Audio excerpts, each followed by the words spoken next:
Assalamu alaikum students. Welcome to the lecture of differential equations. In today's lecture we will discuss about the topic of homogeneous equation. In the topic of homogeneous first order differential equation, we first see the homogeneous function. ठीक है, homogeneous differential equation जो है वो relate करती है homogeneous function से. तो अगर हमें होमोजीनियस फंक्शन का पता होगा तो हम उससे नेक्स्ट जो है वो होमोजीनियस इक्वेशन को सॉल्व करते हैं. फंक्शन की क्या डेफिनेशन होती है? If a function f has the property that f of t x t y equal to t power n f of x y for some real number n, then f is said to be homogeneous function of degree N.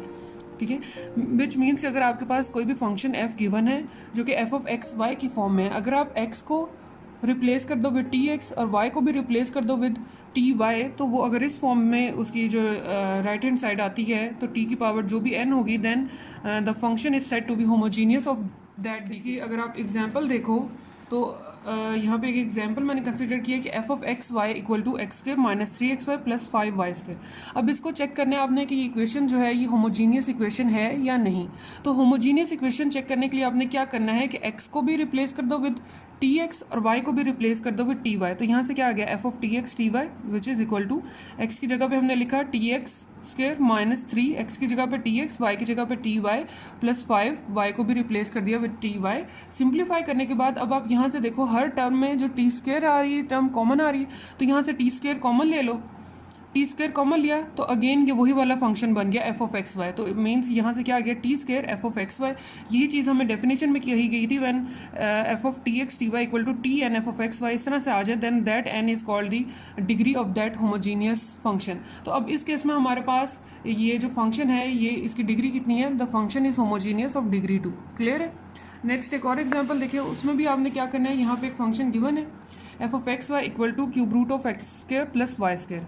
X और y को replace करो with t x t y से, then देखो t अगर common आता है और T की जितनी पावर होगी वो फंक्शन होगा उतनी डिग्री का होमोजीनियस फंक्शन होगा.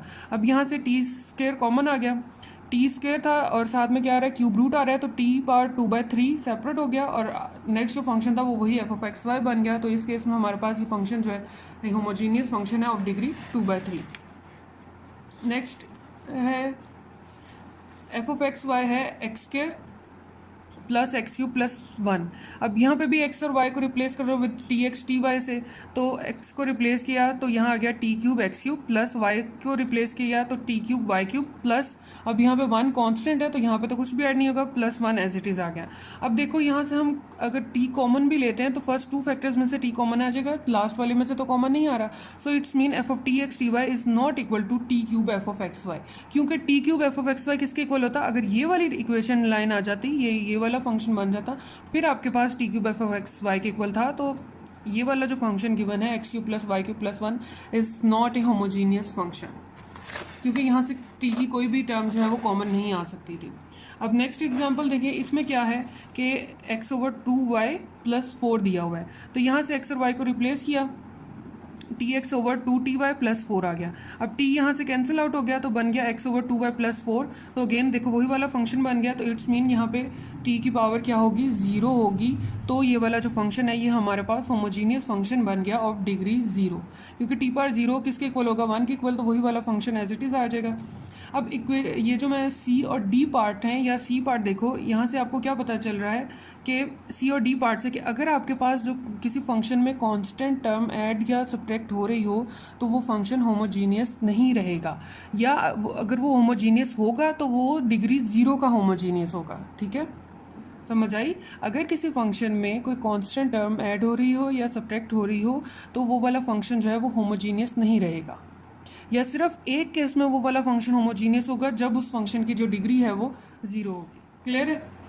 अब बहुत सारे केसेस होते हैं जिनमें हम जो है होमोजीनियस फंक्शन की जो डिग्री है वो उस होल इक्वेशन की टोटल डिग्री से कैलकुलेट कर सकते हैं. ठीक है, जैसे यहाँ पे आप एक एग्जांपल देख लें कि यहाँ पे हमारे पास f of x y given है 6x y cube plus x square y square. यहाँ पे अगर हम हर टर्म की डिग्री का टोटल देख लें, हर टर्म की डिग्री अगर सेम होगी देन जो डिफरेंशियल या जो फंक्शन होगा वो उस डिग्री का होगा. अब यहाँ पे देखो x की डिग्री यहाँ पे क्या है? 1 है, और 3 की y की डिग्री यहाँ पे क्या है? 3 है. तो 1 प्लस 3 क्या हो गया? इस वाले फैक्टर की डिग्री कितनी हो गई 4 हो गई। इसी तरह यहाँ पे x की डिग्री कितनी है 2, y की डिग्री है कितनी 2, इन दोनों को ऐड किया तो यहाँ पे भी डिग्री 4 हो गई, मीन्स हर टर्म की डिग्री 4 है। सो ये जो डिफरेंशियल इक्वेशन होगी इसकी डिग्री कितनी होगी 4 होगी। समझ आई? हर टर्म की डिग्री का सम कर लो, अगर हर टर्म की डिग्री सेम होगी तो वो डिफरेंशियल इक्वेशन सेम ऑर्डर की डिफरेंशियल होमोजीनियस इक्वेशन होगी। इस नेक्स्ट केस में भी आप देखो x की डिग्री यहाँ पे क्या है 2 है और y की डिग्री यहाँ पे क्या है 1 है, तो दोनों की डिग्री सेम नहीं है। So in this case this function is not homogeneous. अगर डिग्री सेम होंगी तो फंक्शन होमोजीनियस होगा, अगर डिग्री सेम नहीं है तो वो होमोजीनियस नहीं होगा। और डिग्रीज कैसे चेक करनी है कि हर टर्म की x की डिग्री 1 थी, y की डिग्री 3 है, तो 3 + 1 इस होल फैक्टर की डिग्री कितनी होगी 4। इसी तरह यहाँ पे x की डिग्री 2 है, y की डिग्री जो है वो भी 2 है, तो 2 + 2 इस होल फैक्टर की डिग्री कितनी होगी 4। हर टर्म की हर फैक्टर की डिग्री सेम आ रही है 4 आ रही है, तो ये जो इक्वेशन होगी दैट इज दी होमोजीनियस, या ये जो फंक्शन होगा that is the homogeneous function of degree 4। Hopefully आप लोगों को क्लियर हो गया होगा।